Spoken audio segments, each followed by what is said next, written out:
জয় গৌর, জয় নিতাই। আজ 24শে অগ্রহায়ণ 1431 ও 10ই ডিসেম্বর মঙ্গলবার চৈতন্য চরিতামৃত পাঠ করছি। আজ আমি পাঠ করছি চৈতন্য চরিতামৃতের আদিলীলা দশম অধ্যায়, চৈতন্য বৃক্ষের মূল, স্কন্ধ ও শাখা প্রশাখার শ্লোক 100 থেকে 107। ওম নমো ভগবতে বাসুদেবায়। ওম নমো ভগবতে বাসুদেবায়।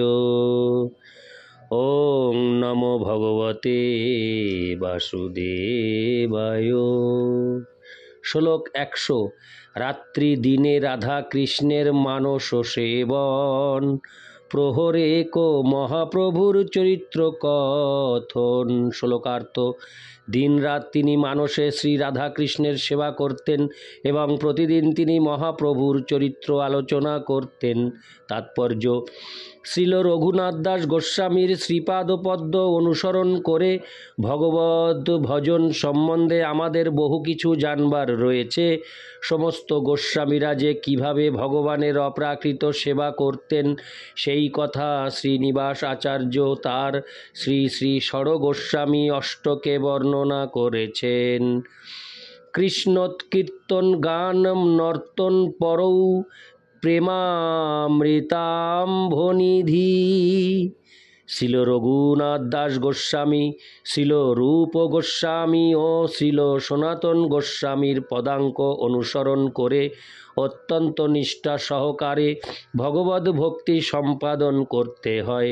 বিশেষ করে ভগবানের নাম কীর্তন করতে হয়।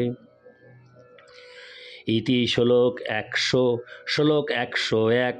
3 সন্ধ্যা রাধা কুণ্ডে অপতিত স্নান, ব্রজবাসী বৈষ্ণবে করে আলিঙ্গন মান।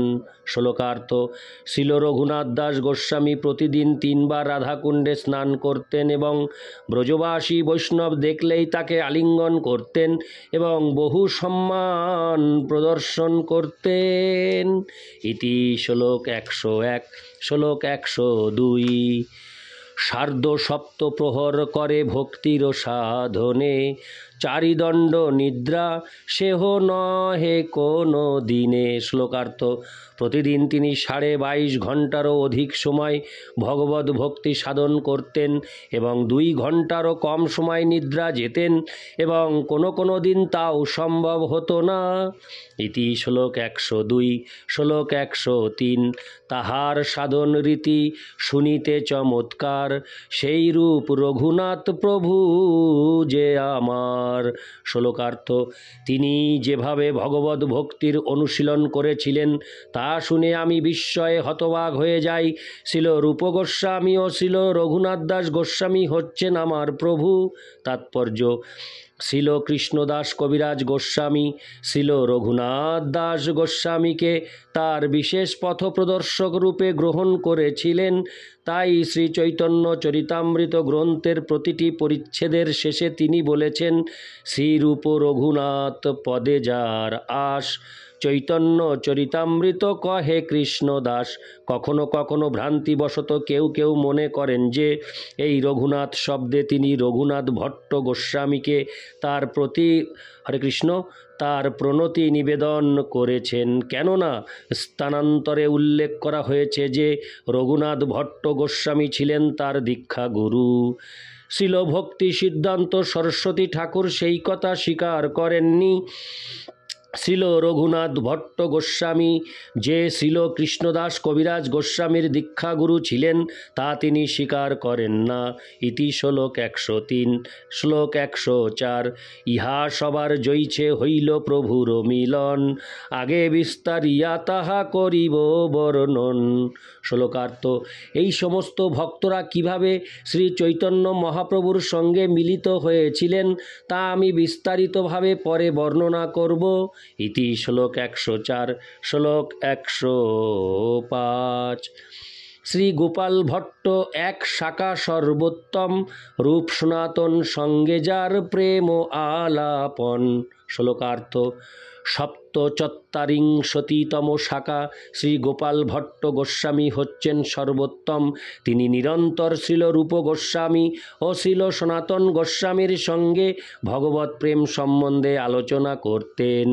তাৎপর্য: হরে কৃষ্ণ, শ্রী গোপাল ভট্ট গোস্বামী ছিলেন শ্রীরঙ্গমের বেঙ্কট ভট্টের পুত্র। তিনি পূর্বে রামানুজ বৈষ্ণব ছিলেন এবং পরে গৌড়ীয় বৈষ্ণব হন। 1433 শকাব্দে শ্রী চৈতন্য মহাপ্রভু যখন দক্ষিণ ভারত ভ্রমণ করেছিলেন, হরে কৃষ্ণ, করছিলেন, তখন চাতুর্মাস্যের সময় তিনি বেঙ্কট ভট্টের গৃহে অবস্থান করেন। সেই সময় গোপাল ভট্ট গোস্বামী প্রাণ ভরে তার সেবা করার সুযোগ পান।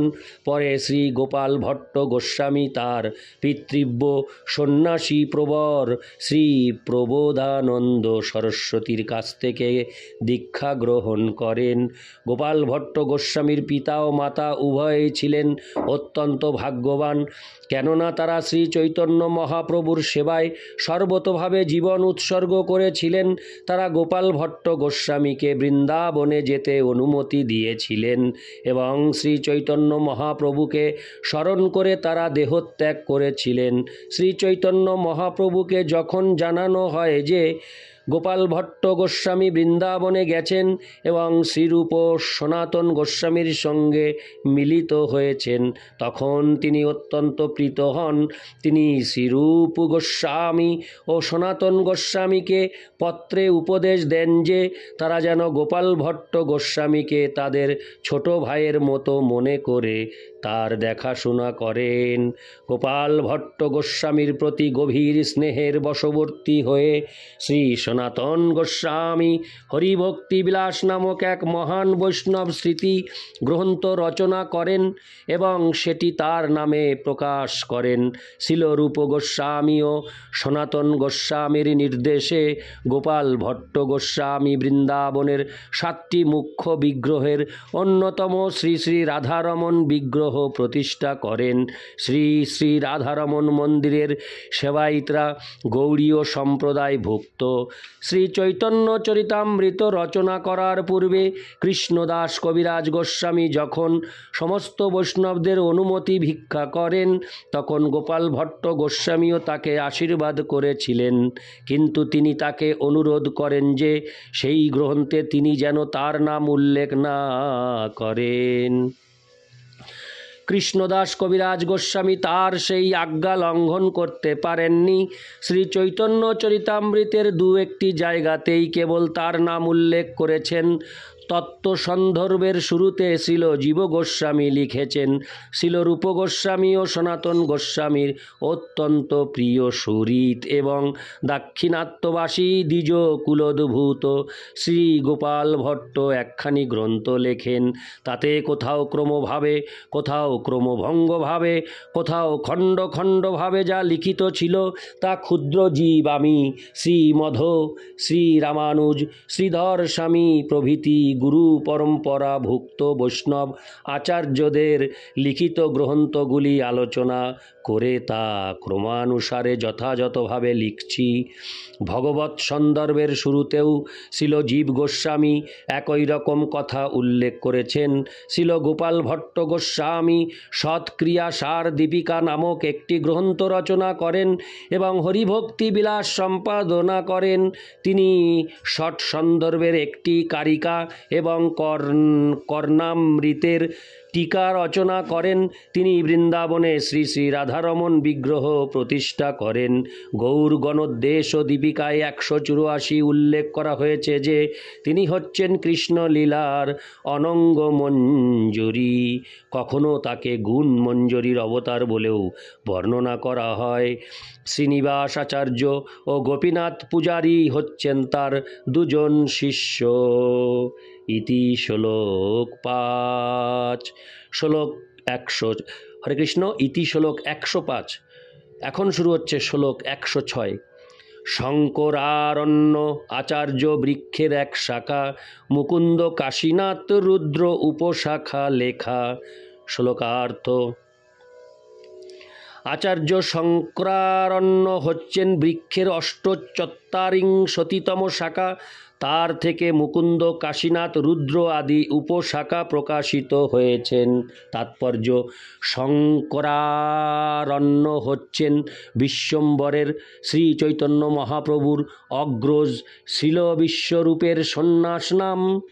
১৪৩২ শতাব্দে তিনি সোলাপুর জেলার পাণ্ডেরপুর নামক তীর্থে অপ্রকট হন।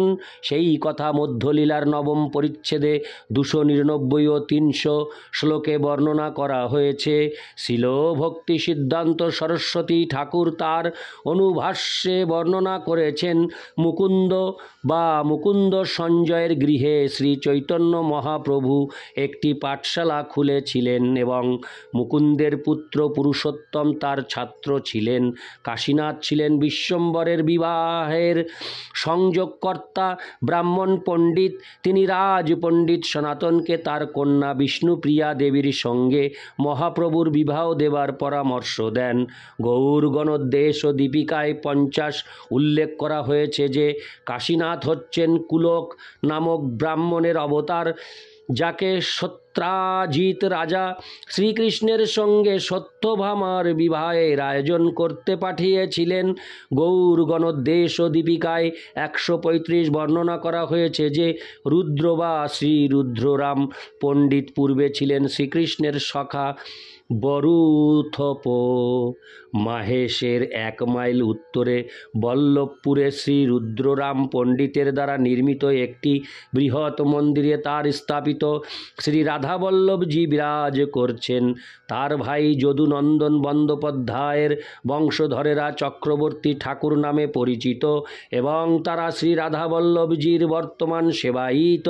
পূর্বে রথযাত্রার সময় মাহেশ থেকে শ্রী জগন্নাথ দেব বল্লভপুরে শ্রী রাধাবল্লভজির মন্দিরে আসতেন, কিন্তু বাংলা ১২৬২ সাল থেকে সেই দুটি মন্দিরের সেবায়িতদের মনোমালিন্যের ফলে সেই প্রথা উঠে গেছে। ইতি শ্লোক ১০৬। শ্লোক ১০৭। শ্রীনাথ পণ্ডিত প্রভুর কৃপার ভাজন, যার কৃষ্ণ সেবা দেখি বশ ত্রিভুবন। শ্লোকার্থ: ৪৯তম শাখা। শ্রীনাথ পণ্ডিত ছিলেন শ্রী চৈতন্য মহাপ্রভুর কৃপাভাজন।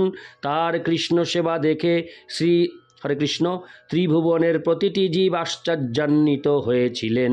তাৎপর্য: শিল ভক্তি সিদ্ধান্ত সরস্বতী ঠাকুর তার অনুভাষ্যে বর্ণনা করেছেন, কুমারহট্ট থেকে প্রায় ১.৫ মাইল দূরে কাচড়াপাড়ায় শিবানন্দ সেনের বাড়ি ছিল। সেখানে তিনি শ্রী গৌর গোপাল বিগ্রহ স্থাপন করেন। সেখানে আর একটি সুবৃহৎ মন্দিরে শ্রীনাথ পণ্ডিত শ্রীকৃষ্ণ রায় নামক শ্রী রাধাকৃষ্ণ বিগ্রহ প্রতিষ্ঠা করেছেন। অতি বৃহৎ সেই মন্দিরটির প্রস্তুত করেন কলকাতার পাথুরিয়া ঘাটের নিমাই মল্লিক নামক এক বড় জমিদার। সেই মন্দিরটির সম্মুখে এক বৃহৎ প্রাঙ্গণ রয়েছে এবং সেখানে ভোগ রন্ধনের গৃহ এবং অতিথিশালা প্রভৃতিও রয়েছে। প্রাঙ্গণটি উঁচু প্রাচীর দিয়ে ঘেরা। এই মন্দিরটি মাহেশের মন্দির থেকেও বড়। মন্দিরের সম্মুখে একটি অনুষ্টুপ শ্লোকে মন্দির প্রতিষ্ঠাতার নাম, তার পিতার নাম, পিতামহের নাম ও তারিখ খোদিত রয়েছে।